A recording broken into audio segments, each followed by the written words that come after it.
Welcome back to the second video of 2026 here on Stock Car Facts. And let's get back to Butch or Jim Vaughan's progression into motorsports and now from motorcycles to stock car racing.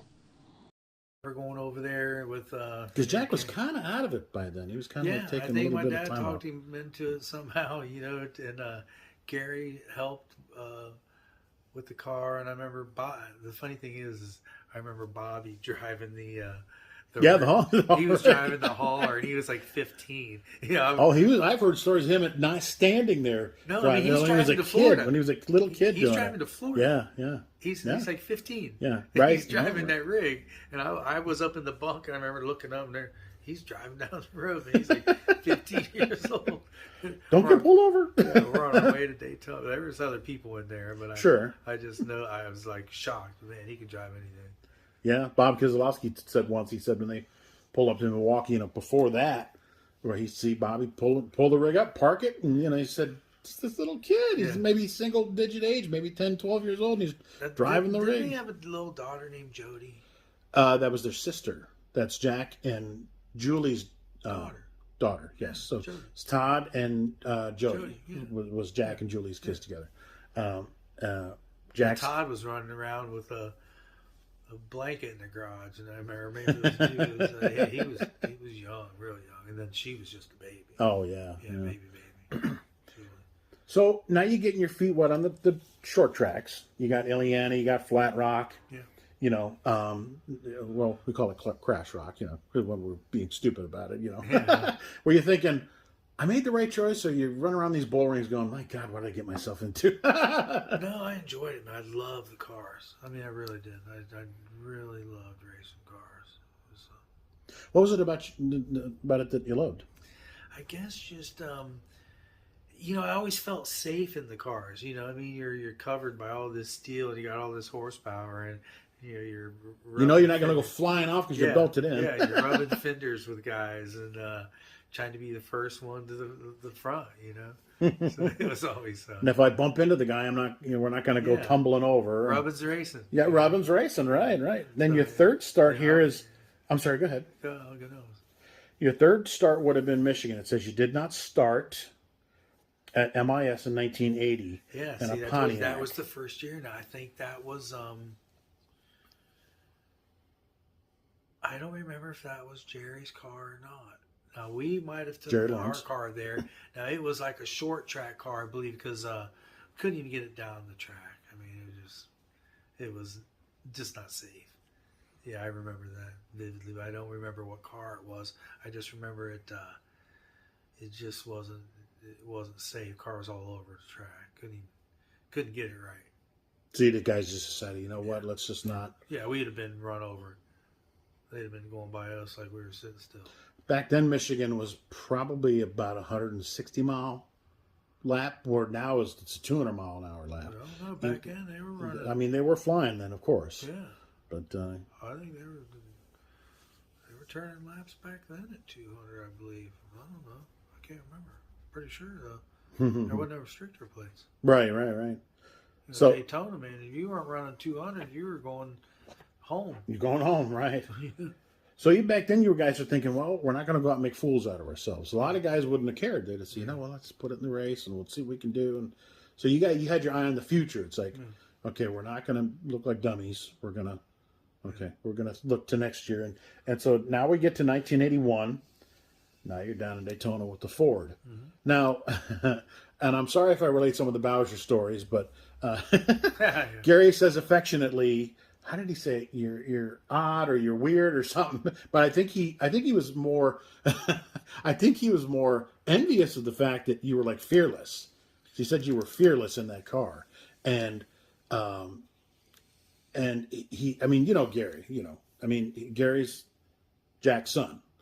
Gary's very smart, but Gary likes things a certain way. Yeah. So they tell the story about how that your dad and Jack talked, and they kind of teamed up, and they told a story about how you guys get to the track, and I don't know if this is the time, But they open up the hauler and there's no tools in it.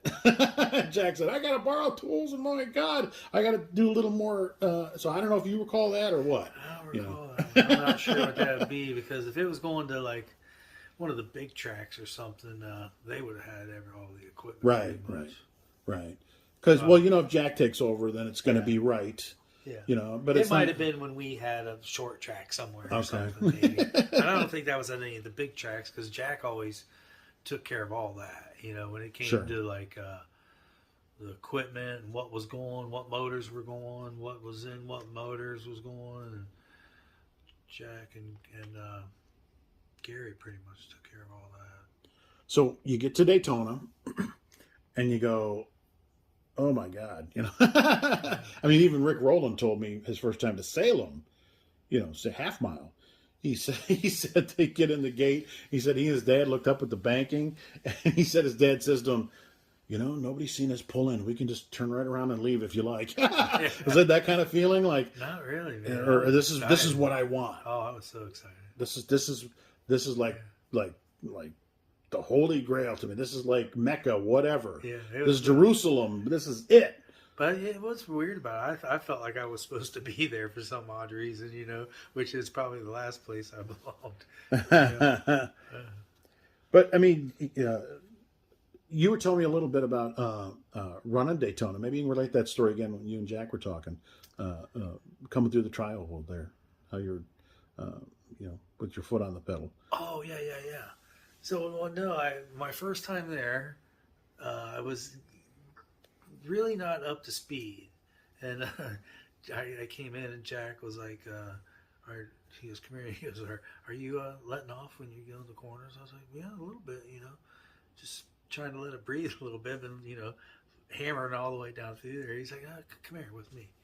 So I don't know if it was instantly or not, but the big boys were out, Bobby Allison, Richard Petty, and Darryl, and all of them. So we took the golf cart down into turn one, and he says, let's just sit here for a minute and listen. And so here they came. They were really humming, man. And after a lap or two, he goes, you notice anything? I said, they're not letting off. He gave me a little wink, said, yeah. So I just went back, and I just had it in my mind that my next time out on the track, I wasn't going to let off. How'd that feel? It was, it was scary, but I had so much confidence in Jack's cars, because they were just so immaculate, and just built, you could look at that car and then look at the NASCARs, and it was just as beautiful. And it was just one of the superior cars, I believe, in the garage, just the craftsmanship and such. So I had no fear in the car at all. It just felt like it was natural, And then when I did flat foot it, it just handled like a dream, It was like, wow, this is what it's really supposed to be like. So we definitely finally got up to speed. And, now it does say he crashed out here. Can you remember what happened that day? Yeah, like I said, shouldn't have been there, but I started. Got to start somewhere, right? I started 21st. Mm-hmm. And what's really funny about it, man, is I used to judge how fast I was going by who I was keeping up with. Like in practice, Phil Barkdahl drove the Skull. Because you had no radio, so nobody's saying 2032 or whatever. Right. Yeah, so Phil Barkdahl had the Skull car, and I can't remember who else was out there with me. Davey Allison and all of them. But I can remember early in the race, man, I was flat-footing it. And I probably should have been, taking my time. But I went by Phil Parsons like he was tired. And he said that later on. We were in the Benny and Jack were talking. Mm-hmm. And we were in between two tracklers in there. And Benny was standing there, and he goes, man, you went by, or his little brother, Phil, Benny, Phil. Phil's the little brother Phil, yeah. Of Benny, yeah. Phil goes, man, you went by me like I was tied to a pole. And I remember because it was just through the tri-oval. And, man, I was coming, dude. And as I went into turn one, somebody came down and I touched the brakes. And when I touched the brakes, it just shot me right up into the wall. And, but experience. Yeah. Don't do that again. Yeah. Take your time. So yeah, I was trying to get to the front in a hurry. And that was like in lap number 7. I went from 21st to like 7th. Wow. Yeah, I was coming up through there. But now here you got this wadded up race car. I'm sure it was pretty bad. I've never seen pictures of it, but No, I'm telling you, it's a miracle I'm here today. Hey, because I didn't even realize it then, but I hit the wall, and I just remember, like when we went to the rookie meetings and stuff with Ricky Rudd and all of them giving us advice. If you hit the wall, stay up on the wall and so on and so forth. Well, I remember trying to keep it up there, but back then you had no side window, remember? Right. And then I had an open face helmet with the old style goggles. Yep. So I've got dust in my eyes. I can't hardly see anything. I'm staying up, but I have no brakes because the brakes exploded, when I hit the wall. Mm-hmm. So I'm up there, and I can remember everybody going by, and it's early in the race, and I'm really tight in the seat, still really tight. Mm-hmm. And so I didn't even think to turn to the left and look. But as I was going up, coming there, all of a sudden, I lost speed. And you have no spotter to say, It just nosedived straight down. And as it was coming down, I didn't even look to my left, but I remember yellow. It went through the front. I mean, just missed. If I would have T-boned me, that would have been my last race there. My first damn Daytona and my last. And I mean, we're talking within a split second. Yeah. Mm-hmm. Because 200 feet, 300 feet per second at 200 mile an hour. Mm-hmm. And I mean, he just missed my front end. And I don't know who it was, because it was so long ago. I really didn't even realize how close I came. And right. That was it. Well, now that was also the race. They had a big pile up on like the first or second lap or something. Yeah. And you obviously missed that because you kept going. Yeah, I can't remember. I mean, like I said, it's been so long. So I believe Bob Schacht and Bob Dotter got together. Bob Dotter slowed. They forgot to put gas in it or something. Dude, I don't know if that was the same one. Dude, I do remember us all being there. There was this, I can't remember. This was another race, man, late in it. Rick Green. Bill Green? Was it Bill Green? Yeah. Green or 49 or something Yep, like that? Bill Green. Yep. Green, and he's fast, man. I think that was in Daytona. But Bobby Dotter, and there was 4 or 5. We were in a train, man. There was like 10 of us all coming out. We came through the trioval, and when we come up to the wall going into one, somebody touched up there, and we got all the gravel, in through there. But yeah, I remember thinking then, man, I hope nobody hits their brakes because we're all bunched up. We're in trouble. We're all bunched up. So now we got your big Daytona wreck out of the way. Yeah. I've wrecked at Daytona. Yeah. Are you still thinking, you know what? I'm still in this? Or did you have second thoughts? Like in the motorcycles going, well, I don't know. Did your mom and dad say, I don't know if we should do, it's going to be a lot of money to fix the car, blah, blah, blah. Did Jack or Gary say, hey, it's going to be this much? Well, I don't know if we should spend that. I mean, what were you thinking after that happened? Well, I remember asking Jack one time, how he thought it was going up to that point. He goes, if you don't run out of money, you'll probably win a lot of races. That's a good Jack impression, right? That sounds like him. Yeah. That was his words. You got the wreck out of the way, and apparently, whatever you had going on in your head, you guys showed up at Dayton for race number 2. So, I mean, even if there was self-doubt, I guess you were trucking on, right? Yeah. Never any self-doubt in the race cars at all. And that was the date that John Markham passed away, the night before the race. I don't know if you recall that. So here's like the founder now of ARCA. Oh, geez, he just died. Was there any thinking on your part now? Geez, are we run this series? Is it going to be around? What are we going to do? I wasn't really sure. I mean, like I said, I know you were young at the time. I was so new to it. I think his name was Bob Drago. Bob Loga. Yeah, Ron Drager.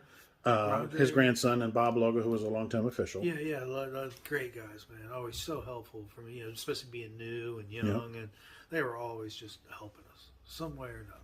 And you had the Bowser team, which probably gave you credibility. Yeah. I'm sure you were like, Dude, These dudes over here ain't got jack. I do. Ha ha. I mean, that was a privilege in itself. But did you guys think, well, maybe it's time to go run NASCAR late model sportsman? I mean, that's down south. But, I mean, ARCA ran all over the place, too. Yeah, but we were probably on a smaller budget than that. Still had to learn. I had a lot to learn. I was going to tear up a lot of cars and, learning. Because there's nobody really, until I got with Jack, or even during racing bikes, that said, hey, this is how you do this. This is how you do that. This is how you drive in, to a corner. This is how you find your mark and where to hit them and consistently. And well, now they got terms for everything, though. That's your, hit your marks and and this and that and the other. Were they using that kind of terminology back then in the 80s, or? Just looking, you'd find something, a spot, where you knew you could drive in deep into, because especially like a place like Dayton, they had a race up there back in the day. I remember, I think it was called the Mini 500. It was like 250 lap races. 250 laps around that on thing, that bowl. Woo! You start driving by really memory. Like how long you hold down the throttle. It's almost like a rhythm. And get to find your rhythm, you right? Find your mark, and that's how you run it. Just because you're running a long way. Right. Well, now you had a 14th at Dayton, you had 7th at Flat Rock, and then bang, you got a top 5 at Fort Wayne. You got that top 5 out of the way. How'd that feel? Good. I liked Fort Wayne. It was a good day. That car, we really never had the best short track car. We struggled with the short track cars. Jack didn't have anything to do with those, and we were local here. I mean, so that's where guys like Bud Sainamont and even like an old timer, Tony Tannerelli, come over a couple times and helped with wedge and things that we needed worked on the car, helped us with understand. I see that listed as Pontiac. So did you just buy some short track car? It was an old car that my dad had bought. It was an old short track car, and we just hung that Pontiac body on it, and it was like pretty much us just building that car. So it definitely wasn't anything. Wasn't Petty Enterprises. Yeah, that's for sure. Well, where'd the canary yellow come from? Like you said, you had the canary yellow, and did you ever think, okay, they're going to say I'm yellow, ha ha, very funny, No, I just had that canary yellow van when I was a kid, so it just kind of always stuck, And where'd the 38 come from? It was just kind of like a lucky number, I believe. Me and my mom came up with it when I was really young. It was, I don't even remember what it all came from, but it was 3 and 8. We ended up with 3 and 8. Well, most people don't keep a number throughout their career. But, they're choosing numbers like 2 and 4 and 10 or whatever. Well, everybody wants 2 and 4 and 10, but nobody's got like 38 and, 79 or whatever. Was it that have something to do with it maybe? Because really. Bikes, no, 38. It was just easy because everything I already had was 38, so save some don't money. really have to change much, yeah. we saved some because you still have that helmet in the garage to this day. Yeah. With the 38 on it. I thought that's pretty cool. I still got my leathers. I got my racing suit somewhere. I got my. If you were ready to move, I'd make you dig that out before we left. Yeah. I got. I would love to see that. I got my shoes, my fireproof shoes, socks. Really? Yeah, my fire suit. They're not unlike it. What do they call those wooden things that women always? What do they call those? Not your wife. Cedar box. It's like Cedar a shadow box, with the glass. Yeah. Your wife or your daughter ain't put that in there for you? What the heck? Yeah. I got my leathers. I got my last pair of leathers. Be hanging on the wall here, I got the flag from Talladega. Awesome. Yeah. Awesome. That's awesome. Yeah. So now you go to Talladega, another crash, but then you go back to Flat Rock. That's 81. The crash at Talladega, I believe that was when the left front blew. I think we were running 5th or 6th, or that was the time we was running up in the top 3, 4, 5 in the I think that was after we won Talladega. So yeah, the crash would have been when I blew the left front tire going down the back straightaway. Okay. Going into 3. Oh, blew the whole front end off. Not the place to blow. Sounded like a shotgun went off. It just went boom. Took the fender off, the whole front header panel, all that. They always talk about, hey, we need interliners, but it's like, it went right through both. Seemed to matter, right? It went right through both. I mean, either the outer goes, even if the outer goes, you're still. It was instant. It actually scared the crap out of me because I couldn't imagine what sounded like that. I mean, it sounded like a shotgun. It just went, oh. Wow. And Jack, I remember asking, "What'd you hit?" I said, "I hit anything," because they don't know from there. By the time when they took me back around, they're like, "What'd you hit?" Because the whole front end was just demolished. I said, "I didn't hit anything. That was a tire." That thing came apart. It was, because we were running 220 down the back straightaways when that thing went. Yeah, you see races now where when they're driving around slow and that tire's flapping, and the fender just gone. Damage, just quick. Takes it right off. Especially just all at once at 220. It came, and it sounded, like I said, it sounded like a shotgun. Well, you went from there, and it looked like you enjoyed Flat Rock because you had 2 7ths, and then you had a 6th there at Flat Rock. So you had 3 top 10s that season at Flat Rock. Lucky. So, well, come on now. Flat Rock is not. Yeah, I mean that's a. For those that don't know, Flat Rock is a tight little bowl. You're always turning. Yeah, you're basically not on the straightaway, and not on top of that. I've had people tell me they got to position their head because if not, your head's over like a little like this. You can't see. So you I don't. I think it might have. I don't know if you can find out which ones. I think one of them was 100 lapper or something. Was it? Says here Well, the one of them was the Howard Williams Memorial, and they always, like whatever year would be, like of 1981, it'd be an 81 lapper.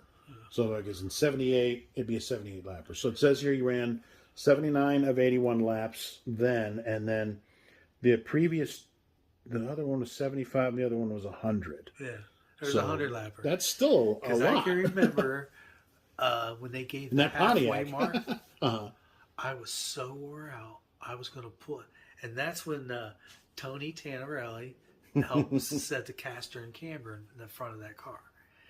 And I can remember it took everything I could do to steer that car. I mean, It was so hard. And I was having fumes come in. So even with them open windows, wow. The fumes were so bad. And I can remember open face helmet. When they showed the halfway mark. You're like, what? I was like, you gotta be kidding me. And I mean, by the end of that race, that's what I'm telling you about, driving on rhythm. I was so, high from carbon monoxide, that I was just driving off a rhythm. Yeah. And I really, truly don't know how I finished that race, but I remember getting out of the car and was just soaked. My suit was just soaked. And I was definitely had probably pretty close to poisoning, because that was a lot. Halfway through that race, I remember just wanting to pull in. Can you imagine driving a car now with all the windows sealed up? And I mean, yeah, you have an open face helmet now. You have the hose of air, but it's still, those cars were wide open, big windows, and they weren't all sealed up. That's where the gas is coming from. Yeah, it was rough, man. But it was hot too. Oh, I'm sure. As always, we thank you for tuning in to Stock Car Facts, and here's what's up next week. I could pull out and go around. Still a big block, right? Jack still had all the big block stuff. Yeah, I could pull around and go around anybody. I mean, there wasn't really any car that I couldn't pass with that big Thunderbird, but I couldn't lead as well. I helped push a lot. We'd pick up a couple mile an hour.